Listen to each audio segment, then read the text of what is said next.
All right, everyone. Good afternoon. My name is James Melvin, and welcome back to Plugged Into Politics, show that tunes into the news so that you can relax and maybe enjoy some tunes. We're live today from WIUR here at Iona University in New Rochelle, New York. Today is Tuesday, March 4th, and today marks we're back. I took about a 2-week long hiatus. I was working on some projects, and I think like everyone else, I was busy with midterms as we're finally hitting that season. Spring break is just around the corner, so we're almost there, almost to the finish line. I'm ready to be done. The senioritis is hit. It's here. I've been taken over. And yeah, that's really what happened. So I took about 2 weeks off the show so that I could focus on just getting work done and not stressing so much about the news. So today, a bit of a weird show. I have my script that I was going to do last week that I didn't get around to doing. So I apologize, but today is going to be a bit of an old news kind of day. There's been a lot going on recently that I just didn't get the chance to cover. However, I went through the process of writing the whole script for last week and then just didn't get the chance to read it. So I apologize for some of the more old news moments. We won't take too long. But with that being said, before we get into it, congratulations to Brian Ferreira. He just finished hosting his show like I think 10 minutes ago. I went right after him. For winning show of the week. If you didn't catch our poll on Instagram, follow us at WIUR Gales Radio. We post all of the shows that film throughout a week and leave it up to you guys to determine who is the show of the week. Congratulations, Brian, who hosts the One and Done radio show Tuesdays at 5 p.m. Make sure if you didn't just catch his episode, he just wrapped up about like 10 minutes ago. So tune in for his episode that he just had. And also, don't forget a busy week this week at Iona. The MSc Career Connections series is going to be taking place on March 5th in Murphy 319 for a portfolio design workshop during the activity hour. Make sure to follow the Iona Media Department on Instagram at Iona MSc Department for more information. And hey, save the date. The Women's Herstory Dinner is March 7th in the Burke Lounge at 5 p.m., hosted by the Council of Academic and Special Interest Clubs. Come see the keynote speaker, New Rochelle Mayor Yadira Ramos Herbert. Free food and drink will be provided. Business casual attire recommended. Follow Iona Academic Clubs on Instagram for more information. All right, now that we have our housekeeping out of the way, let's get started with the news. Live from New York, this is WIUR Radio. All right, our first topic for the day, the budget reconciliation bill passed the House. Speaker of the House, Mike Johnson, rallied Republican allies in the House to pass forward a key bill to advance the Trump agenda in a 217 to 215 vote along party lines, save for one Republican who voted against the bill. The bill includes major cuts to numerous government agencies over the next 10 years, including $880 billion cut to energy and commerce, $330 billion cut to education and workforce, $230 billion cut to the Department of Agriculture, and over $500 billion to unspecified and other programs. Not everything was on the chopping block, as the Judiciary Committee, Armed Services, and Homeland Security were given additional funding totaling up to $300 billion. The House Ways and Means Committee has been directed to approve over $4.5 billion in tax cuts. The House and Senate will have until March 18th to come up with similar legislation to continue funding for the government.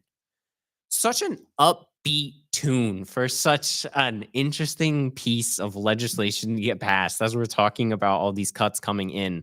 Obviously, this bill is huge because it's not only advancing the Trump agenda, but it's showing a very clear divide that is existing in both the House and one that we've seen in the Senate.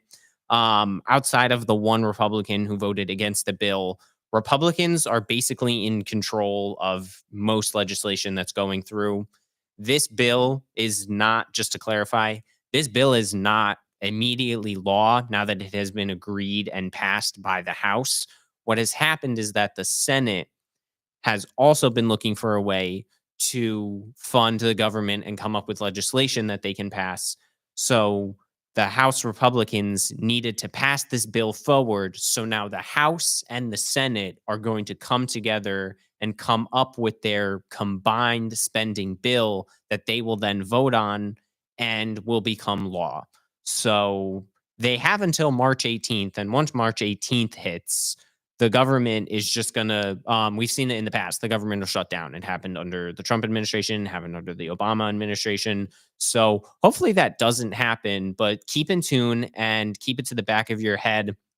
Another big thing with this story is that $880 billion cut to energy and commerce. Um, what people have been saying, especially House Democrats, is that the Committee and Department of Energy and Commerce oversees Medicare and Medicaid. So, without going too big into them, basically, it's how a lot of Americans have been receiving their healthcare and funding. It's a government subsidized program that a majority of Americans rely on to make sure that their health insurance is covered. That being health insurance that falls outside of what you get out of your job or whatever benefits you might get from your full time job, which is where a lot of people get their health care from. An $880 billion cut. Most Democrats seem to think that is going to have to come out of Medicare and Medicaid.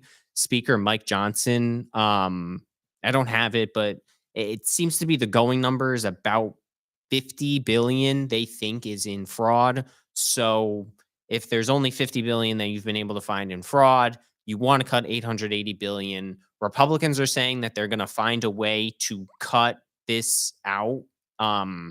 And not touch Medicare and Medicaid. It is a promise that Donald Trump made on the campaign. So we'll see come March 18th where they feel they can get away with cutting these spending lines without impacting the average American. So we'll have to see. Anyway, for our next story, Elon Musk and the Department of Government Efficiency. You can tell this is old because Musk attended a White House cabinet meeting where he fielded questions from reporters about his role in the department and his infamous 5 things you did today email. Let's take a listen to what he had to say when a reporter asked him what his plans were regarding this email.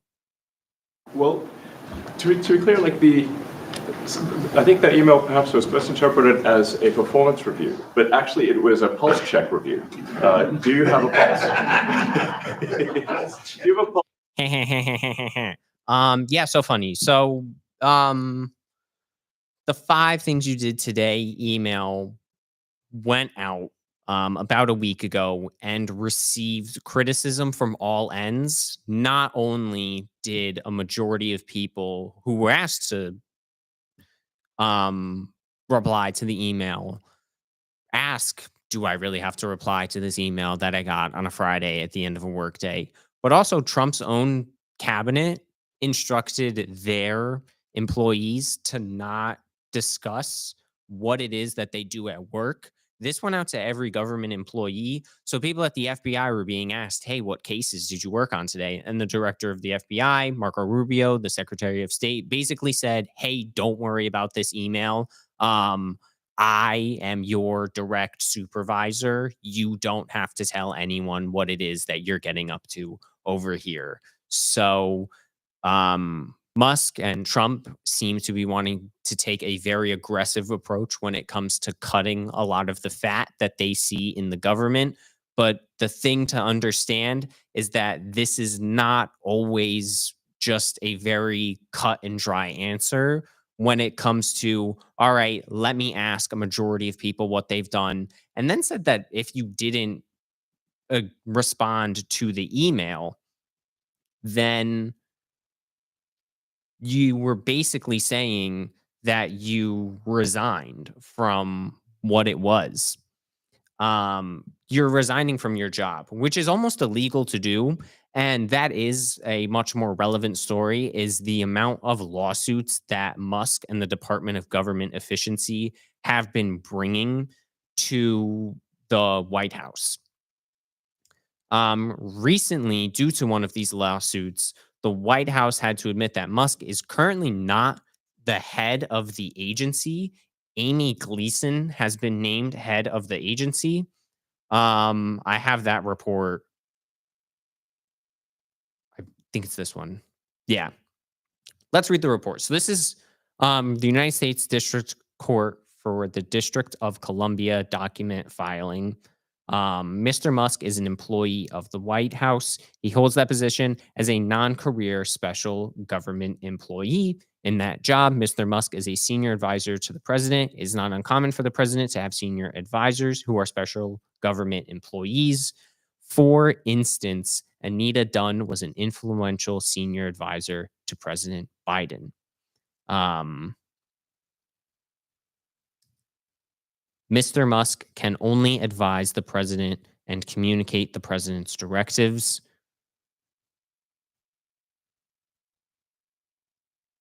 Mr. Musk is an employee in the White House. He's not an employee of the DOGE service or U.S. DOGE temporary organizations. He is not the U.S. DOGE service administrator. So that had a lot of people asking a question. If he's not DOGE, if he's not heading DOGE, who is? And the White House said that it's actually Amy Gleason. So that clears that up. There's a lot of confusion about who Elon Musk is at this point, not just as an individual, but more specifically as his advisement role to the president. It's not uncommon that presidents tend to have people who they need to come onto their staff. But knowing that now Elon Musk has kind of been seen as this figurehead and someone that has definitely been taking lead in what we thought were the decisions coming out of Doge. Now all of a sudden we're being told that Amy Gleason is actually the head. Amy Gleason was in Mexico went on vacation when it was announced by the press secretary that she was heading Doge. So it's been an interesting time. And this does beg the question of how much power does Musk have over other government agencies? Very recently, according to an NPR article, judge says Trump's mass firings of federal employees is illegal and should be stopped. So we'll quickly go through what a judge has said about the firings of government employees. And then to wrap up the show, we'll talk about what my home state of Connecticut has been doing to combat what they see as also illegal action taken by the White House.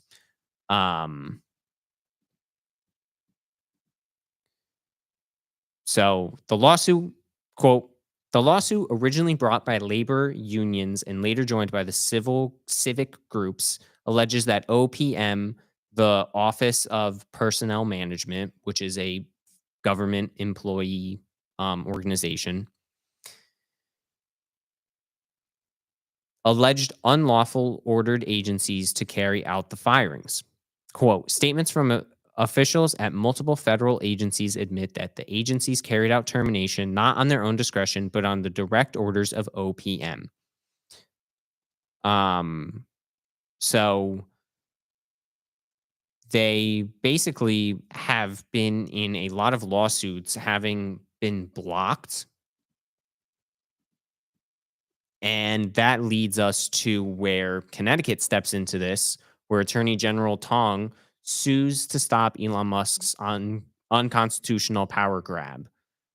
They filed a new lawsuit challenging unlawful delegation of executive power to Elon Musk.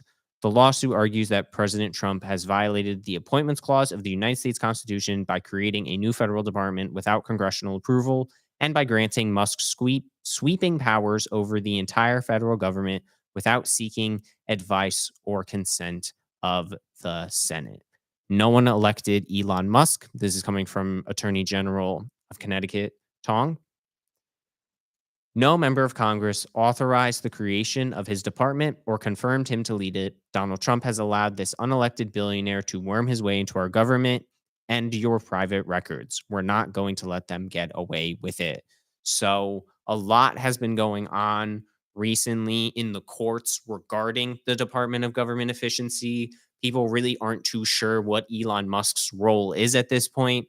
Like we said, he's no longer been named the head of it. He's seeming to be recognized in court documents as a special government employee. Um, this is different than sort of cabinet appointments because, as we discussed earlier, when the Trump administration entered the White House, in order for him to have his certain group of advisors, the cabinet, he needed to get them appointed and he needed to have them be checked out and he needed to have them be voted on in order to sit in their position. Elon Musk bypassed all of that and is even at that clip that we played earlier was him talking at the cabinet meeting. So it's leading a lot of people to question at what point is the federal government overstepping its boundary? At what point is Elon Musk overstepping his boundary as a private citizen? At what point is this a conflict of interest? Because, as mentioned last week, one of the departments on the chopping block was the Department for Consumer Protections that was overseeing a trade deal between Elon Musk and MasterCard in order to implement some of its features onto X. This is a department that he was trying to cut funding out of. So it seems like a lot of these answers are going to come from different sources. On the one hand, you have Democrats pushing back personally. Like we said before, Chris Murphy has been a staunch opponent of Musk and has been running the rounds on the media, talking about how unlawful it is that he's here. And now we have General Tong of Connecticut filing legislation and joining in. There's a number of different states. Hold on, where is it? There's a number of different states that are agreeing that all went into it. So you have state of New Mexico, state of Arizona, the people of the state of Michigan, state of California, state of Connecticut, state of Hawaii, state of Maryland, state of Massachusetts, state of Minnesota, and state of Nevada, state of Oregon, state of Rhode Island, state of Vermont, state of Washington against Elon Musk, the DOGE Service Temporary Organization, and President Donald J. Trump.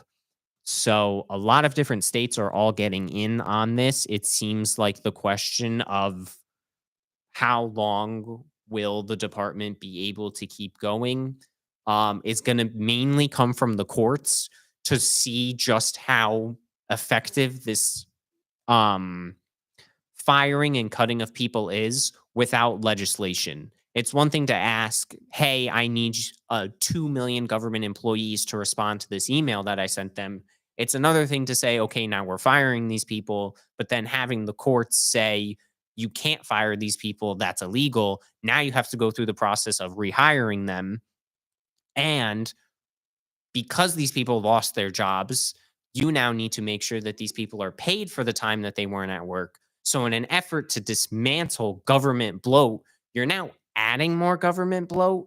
And I think that's why it'll be important come the week of March 18th to really see where these cuts in the government spending bill is going to be. Because while Elon Musk might be out here doing it very openly, showing that there's little restraint for any real thought in how we're cutting government, it's more so like the penny argument where we waste money making pennies, so let's get rid of pennies, and that's a couple $1,000,000. And we're giving foreign aid to people, so there's another couple $1,000,000. It'll be interesting to see how we turn that into domestic growth, because in order to pave way for these tax cuts, you're going to have to start cutting away key pieces of government subsidized programs that majority of Americans not only rely on, but a majority of Americans feel that is needed in the actual state.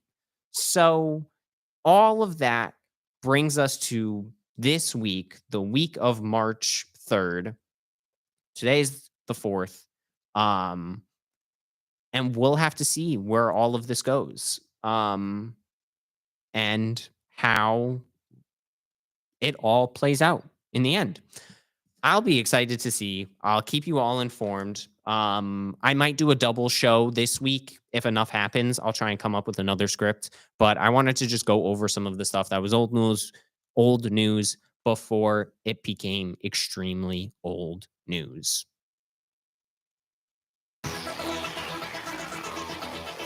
And lastly, just to wrap up our show, congratulations once again to Brian Ferreira for winning Show of the Week. The One and Done radio show goes live Tuesday at 5 p.m. Don't forget also to register for the MSc Career Connection series on March 5th in Murphy 319 for a portfolio design workshop during the activity hour. Be sure to follow Iona MSc Department on Instagram for more information. And let's not forget that on March 7th in the Burke Lounge at 5 p.m., we will have the Women's Herstory Dinner with keynote speaker Nurshel Mayor Yadira Ramos Herbert. Free food and drink will be provided. Business casual attire recommended. Follow Iona Academic Clubs on Instagram for more information. And again, one more time, first off, thank you to everyone that has been a part of WIUR this spring semester. We have a packed schedule of shows, and it's really nice to see people utilizing our new station. If you're interested in having a show at WIUR, feel free to reach out to us, WIUR Gales Radio on Instagram, or if you're in the media department on the third floor of the Murphy Center at Iona University, we have the bulletin board outside, and also come see me, James Melvin, the president, and I will get you your show because we want to hear what you guys have to say. With that being said, my name is James Melvin. I hope you all have a phenomenal day. Thank you for watching the show, and I will see you in the new week. Live from New York, this is WIUR Radio.